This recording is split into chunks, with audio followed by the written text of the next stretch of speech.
ನಮಸ್ಕಾರ ಸ್ನೇಹಿತರೆ. ರೌಡಿ ಬಿಕ್ಲು ಶಿವ ಹತ್ಯಾಕಾಂಡದ ಕೆಲವು ಬಿಗ್ ಎಕ್ಸ್ಕ್ಲೂಸಿವ್ ವಿಡಿಯೋಸ್ಗಳನ್ನು ನಾನು ನಿಮ್ಮ ಮುಂದೆ ಇವತ್ತು ತೋರಿಸ್ತಾ ಇದ್ದೇನೆ.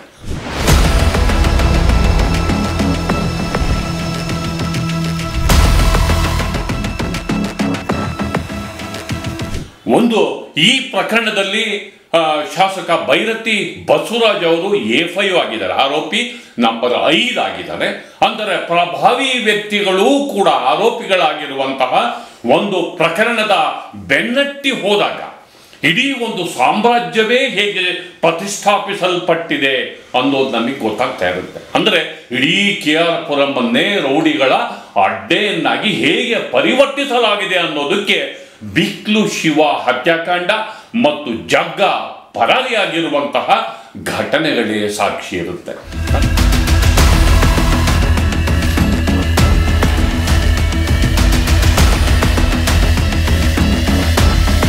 ಅಂದ್ರೆ ನಾವು ವಿಡಿಯೋಸ್ಗಳನ್ನ ನಿಮ್ಮ ಮುಂದೆ ಏನು ಪ್ರೆಸೆಂಟ್ ಮಾಡ್ತಿದ್ದೇವೆ, ಹೇಗೆ ಒಂದು ಪ್ರದೇಶ ಪರ್ಟಿಕ್ಯುಲರ್ ವ್ಯಕ್ತಿಗಳ ಕಪಿಮುಷ್ಟಿಯಲ್ಲಿ ಸಿಲುಕಿ ರೌಡಿಸಂನ ಕಾರ್ಯಕ್ಷೇತ್ರವಾಗಿ ಬದಲಾಗ್ತಿದೆ ಅನ್ನೋದಕ್ಕೆ ಈ ದೃಶ್ಯಗಳೇ ಸಾಕ್ಷಿ ಅನ್ನೋದನ್ನ ನಾನು ನಿಮ್ಮ ಮುಂದೆ ಹೇಳ್ತಿದ್ದೇನೆ.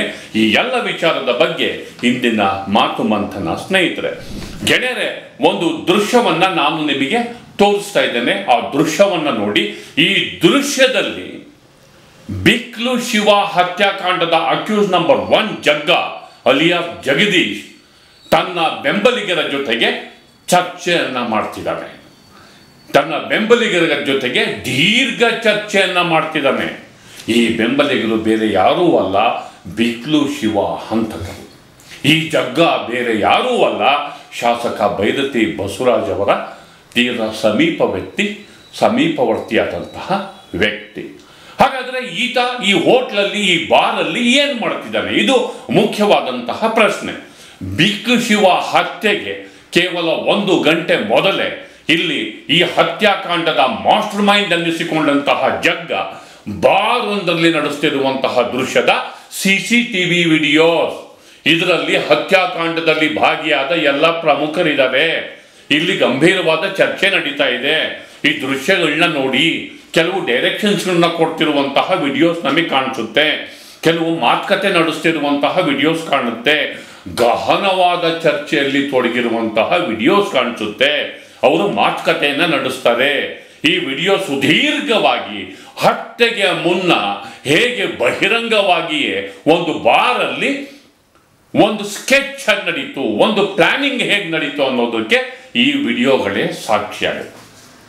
ಅಂದ್ರೆ ಇಡೀ ಒಂದು ಪ್ರದೇಶದಲ್ಲಿ ನಾವು ಕುಳಿತು ರಾಜಾರೋಷವಾಗಿ ಇಂಥದ್ದೊಂದು ಪಿತೂರಿಯ ಚರ್ಚೆ ನಡೆಸಬಹುದು ಅನ್ನುವಂತಹ ಕಾನ್ಫಿಡೆನ್ಸು ಆ ರೌಡಿಗಳಲ್ಲಿ ಹುಟ್ಟಿದ್ದು ಹೇಗೆ? ಬೈರತಿ ಬಸವರಾಜ್ ಹೇಳ್ತಾರೆ, ನಾನಂತೂ ಇದರಲ್ಲಿ ಶಾಮೀಲಾಗಿಲ್ಲ, ನಾನು ವಿನಮ್ರ ಜನಸೇವಕ ಅಂತ ಬೈರತಿ ಬಸವರಾಜ್ ಹೇಳ್ತಾರೆ. ಇರ್ಬೋದು. ಹಾಗಾದರೆ ಈ ವಿನಮ್ರ ಜನಸೇವಕ ಆಗಿದ್ರೆ A5 ಯಾಕಾದ್ರು? ಸರಿ, A5 ಪೊಲೀಸ್ನವರೇ ಈ ಪ್ರಕರಣದಲ್ಲಿ ಹಾಕಿದ್ದಾರೆ ಅಂತ ತಿಳ್ಕೊಳ್ಳೋಣ. ಬಿಕ್ಲು ಶಿವ ಸಾಯೋದಕ್ಕಿಂತ ಮೊದಲು ಕೊಟ್ಟಿರುವ ಕಂಪ್ಲೇಂಟ್ ಅಲ್ಲಿ ಬೈರತಿ ಬಸವರಾಜಿಂದ ತಮಗೆ ಬೆದರಿಕೆ ಇದೆ ಅನ್ನುವಂತಹ ಕಂಪ್ಲೇಂಟ್ ಅನ್ನ ಯಾಕೆ ಕೊಟ್ಟ?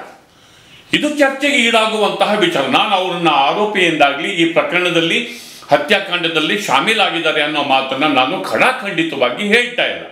ಆದರೆ ಪ್ರಭಾವಿಗಳ ಕುಮ್ಮಕ್ಕು ಮತ್ತು ಬೆಳೀತಿರುವಂತಹ ಭೂಗಳ್ಳರ ಸ್ವರ್ಗವಾಗಿರುವ KR ಪುರಂನಲ್ಲಿ ಹೇಗೆ ಬೈರತಿ ಬಸವರಾಜ್ ತಾವು ಜನಸೇವಕ ಅನ್ಕೊಂಡು ತನ್ನ ಪ್ರಾಬಲ್ಯವನ್ನು ಹೆಚ್ಚಿಸ್ಕೊತಿದ್ದಾರೆ ಮತ್ತು ಈ ರೌಡಿಗಳು ಏಕಾಏಕಿ ಹೇಗೆ ಪ್ರಬಲರಾದರು? ಇಷ್ಟು ನನ್ನ ಮುಖ್ಯವಾದಂತಹ ಪ್ರಶ್ನೆ.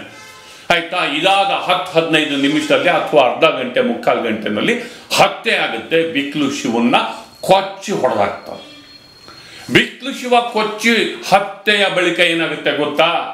10-15 ನಿಮಿಷದಲ್ಲಿ ಇದರ ಮಾಸ್ಟರ್ ಮೈಂಡಿಗೆ ಸಿಗ್ನಲ್ ಬರ್ತಾ ಇದ್ದ ಹಾಗೇನೆ ಜಗ್ಗ ಅಲಿಯಾಸ್ ಜಗದೀಶ್ ಹೆಂಡೂರಿನಲ್ಲಿರುವ ತನ್ನ ಅಪಾರ್ಟ್ಮೆಂಟ್ ಇಂದ ಆತ ಹೊರಗೆ ಬರ್ತಿದ್ದಾನೆ. ಆಡಿ ಕಾರಲ್ಲಿ ಕುತ್ಕೋತಾನೆ. ಅದರ ದೃಶ್ಯವನ್ನು ಕೂಡ ತೋರಿಸ್ತಿದ್ದೀವಿ.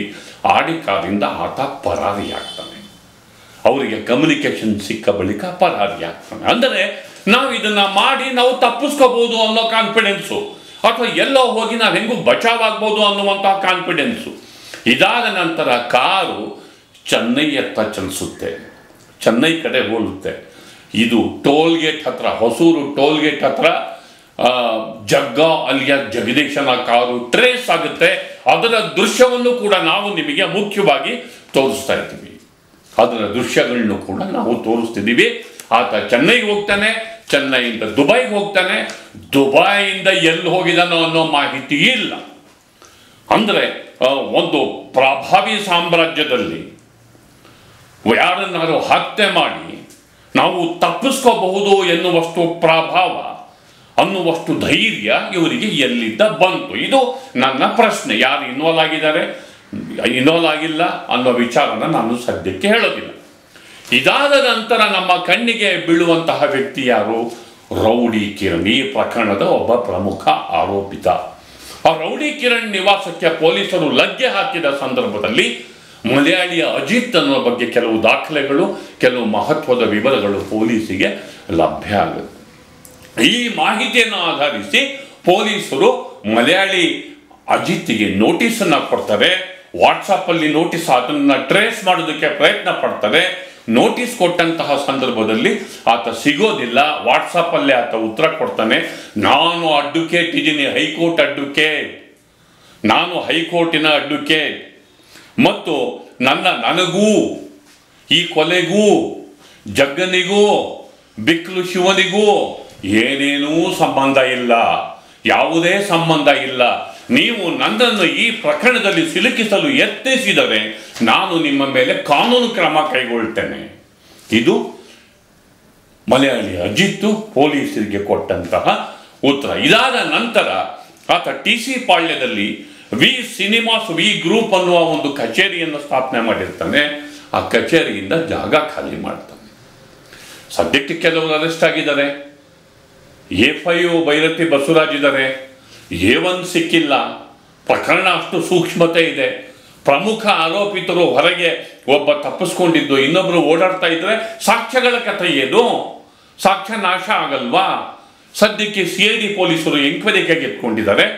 ಪ್ರಭಾವಿಗಳು ಮತ್ತು ಅಥವಾ ಪ್ರಭಾವಿಗಳ ಸಂಬಂಧ ಇರೋರು ಏನ್ ಬೇಕಿದ್ರು ಮಾಡಿ ತಪ್ಪಿಸ್ಕೋಬಹುದು ಅನ್ನುವ ಸಂದೇಶ ಸಾರ್ವಜನಿಕ ವಲಯದಲ್ಲಿ ಹೋಗಬಾರ್ದು. ಮತ್ತು ಇಂಥದ್ದೊಂದು ಡೆಮಾಕ್ರೆಟಿಕಲ್ ಸಿಸ್ಟಮ್ ಅಲ್ಲಿ ರೌಡಿಗಳೇ ಕಾನೂನನ್ನು ಕೈಗೆತ್ತಿಕೊಂಡು ಒಂದು ಪ್ರದೇಶವನ್ನು ನಾವೇ ಆಳ್ತೀವಿ ಅನ್ನುವಂತಹ ಕಾನ್ಫಿಡೆನ್ಸು ರೌಡಿಗಳಿಗೆ ಬರಬಾರ್ದು. ಇಂಥ ಸಂದೇಶ ಹೋಗೋದು ಒಳ್ಳೆಯದಲ್ಲ. ಹೀಗಾಗಿ ಈ ಸರ್ಕಾರದ ಮೇಲೆ, ಪೊಲೀಸರ ಮೇಲೆ ಈ ಪ್ರಕರಣದಲ್ಲಿ ತುಂಬ ಜವಾಬ್ದಾರಿ ಇದೆ. ಇದು ಕೇವಲ ರೌಡಿಯೊಬ್ಬನ ಹತ್ಯೆ ಅಂತ ಪರಿಗಣಿಸಬಾರ್ದು. ಅದನ್ನು ಮೀರಿ ಪೊಲೀಸರು ಮತ್ತು ಸರ್ಕಾರದವರು ವರ್ತಿಸಬೇಕು ಅನ್ನೋ ಮಾತನ್ನು ಹೇಳ್ತಾ ನನ್ನ ಮಾತನ್ನು ಮುಗಿಸ್ತಿದ್ದೇನೆ. ದಯವಿಟ್ಟು ದಿ ಪೋಸ್ಟ್ ನೋಡಿ, ಲೈಕ್ ಮಾಡಿ, ಶೇರ್ ಮಾಡಿ, ಸಬ್ಸ್ಕ್ರೈಬ್ ಮಾಡೋದಕ್ಕೆ ಮರಿಬೇಡಿ ಗೆಳೆಯರೆ. ನಮಸ್ಕಾರ.